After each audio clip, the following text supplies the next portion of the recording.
Welcome into Steelers Talk by Chat Sports. I'm Megan Payton. We've got Overreaction Monday for you, a lot of unfortunate injury updates, but we do want to thank our presenting sponsors for making this video possible. That is BetQL. BetQL provides the best bet recommendations in all sports, many different kinds of bets.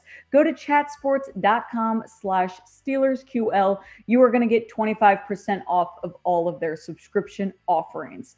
Now, unfortunately, on this Victory Monday, we are not celebrating the win as much as we'd like because we are focused on JuJu Smith-Schuster. We are just being told that he is going to be out for the rest of the season. It looks like he suffered a shoulder injury in Sunday's game, and he's definitely going to be placed on IR. We're being told that he's going to undergo surgery this week. Last night, he had MRIs done, confirming that it was, in fact, a dislocated shoulder. So this is a huge loss for the Steelers. Ian Rapoport has been keeping us updated all day today, saying that Steelers wide receiver JuJu Smith-Schuster is having surgery, sources say, but the surgery has not happened yet. It will, but hasn't yet. The decision to have surgery came last night. His status remains the same as he is expected to miss the season. He continues by saying that Schuster had his shoulder reduced last night after a dislocation that can often result in a labral tear.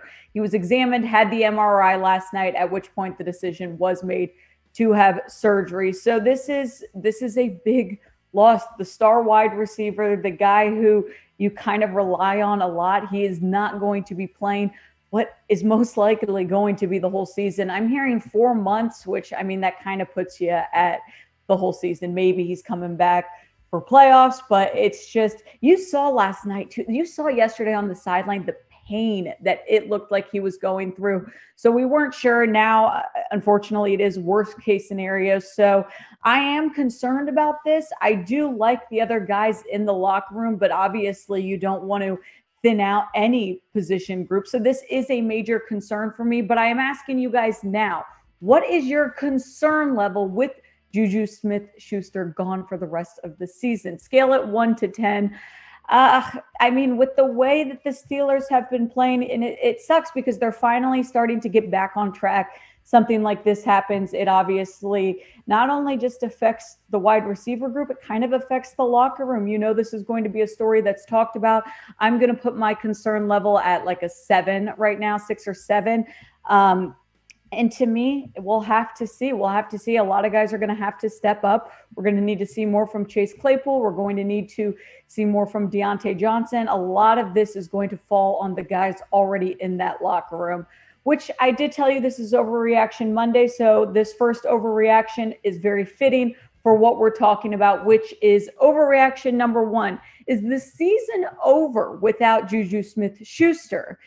Now, this is very concerning, but I'm not going to say that it's over. Concerned, not over. I said before, I do like the guys that are in this locker room. I think that there is a plenty of people that can come together, you know, provide depth. I don't know if they're going to have to add some guys, you know, bring up some guys from the practice squad. We're going to get into this story more in depth, but I do want to tell you about our sponsor, that is BetQL. If you plan on betting player props, over-unders, spreads, all of that, any sports, they give the best bet recommendations. So if you want to put your money somewhere, make sure you know where you're putting it. Go to chatsports.com/SteelersQL. You're going to get 25% off of all of their subscription offerings. Make sure you check out this deal.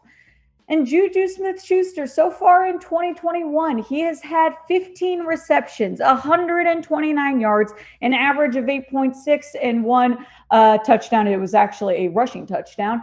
And I mean, so you can look at his stats right here. And I've heard some people already on Twitter saying like, oh, you know, he hasn't even been performing that great.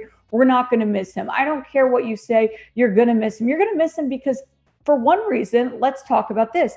The best cornerbacks that you're going up against, they're getting put on guys like JuJu a lot of the times, not all the times, but you are going to miss a star guy like this. So I think the Steelers are going to be in a situation now where you figured out, hey, he's out for the rest of the season. we've got to either bring some guys up or maybe trade, sign a guy. I do see them bringing up Steven Sims from the practice squad.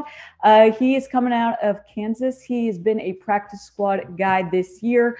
I expect them, I could actually see them bringing him up as early as for this week against Seattle, because right now we don't even know the status with Washington. You look at this wide receiver group, and yes, I am happy with Chase Claypool. Played great last week. Deontay Johnson played great last week. These are two guys that you are going to rely heavy on. And you might have to change up their role a little bit too. I mean, we might have to see maybe Claypool playing a little bit more slot. I don't know exactly how Mike Tomlin and Matt Canada plan on changing this up, but they're already thin with JuJu now out. Washington, we're not sure his status.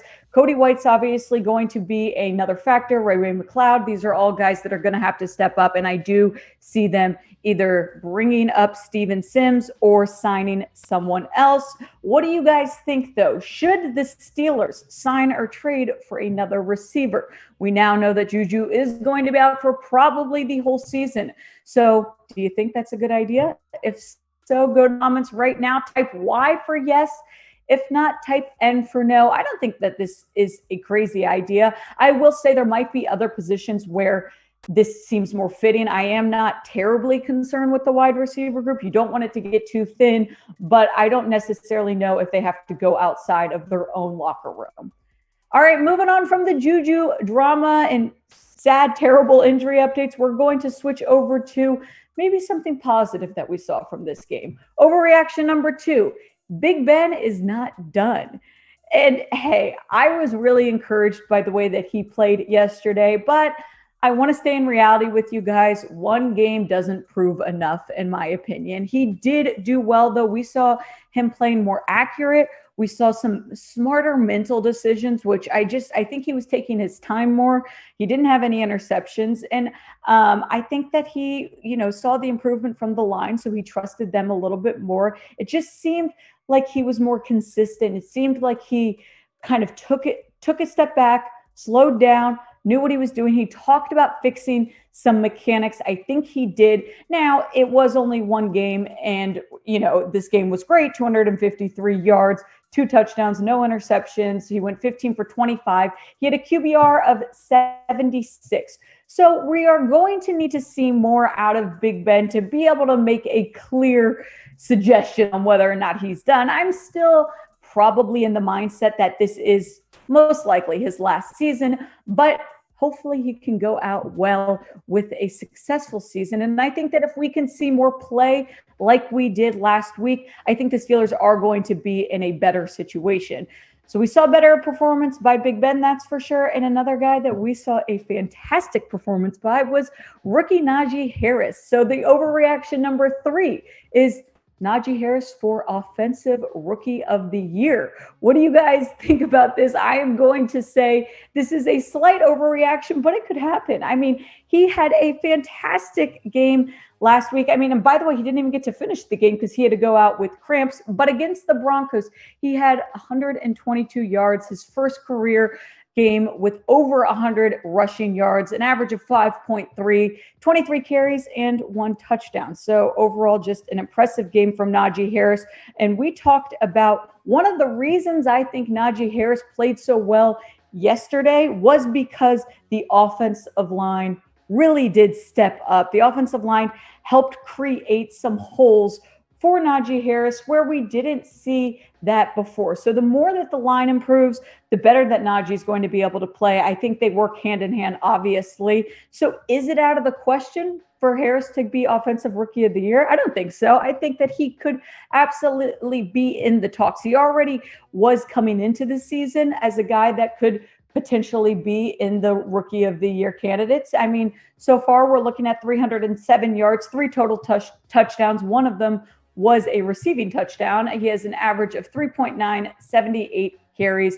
I think that he's going to be in the talks, and I think that the more the Steelers improve upon the run game, rely on it a little bit more. Hey, we talk about JuJu not being with the Steelers for the rest of the season. It's just more of a reason for them to rely on the run game a little bit more. But right now, Najee Harris would be competing against guys like Mac Jones, guys like Jamar Chase, Trey Lance, Trevor Lawrence, Justin Fields. So I think that he does belong in the talks. I think that, we have seen a great performance by guys like Mac Jones, Jamar Chase, hate to say it, but that is the reality. So I like it, but it is a little bit early. I definitely think Najee Harris could be in the talks for Offensive Rookie of the Year. Will it happen? I don't know, but I do want to know what you guys think.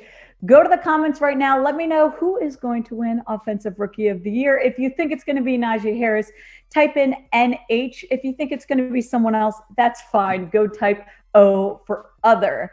Now, I told you guys about BetQL and how they give you guys all the recommendations that you need to place smart bets. Well, they are partnering up with BetMGM. BetMGM is the sports book that they're using, and they've got an amazing deal right now. If you go to chatsports.com/SteelersMGM, you just got to create an account, deposit $10 into your account, bet on anything you'd like. 24 hours later, you're going to get a free year of BetQL. That is a fantastic deal. That's a year of just smart betting. So play wisely, guys. Go check out this deal. Last overreaction we have for you on this Monday day is that the playoff hopes are back.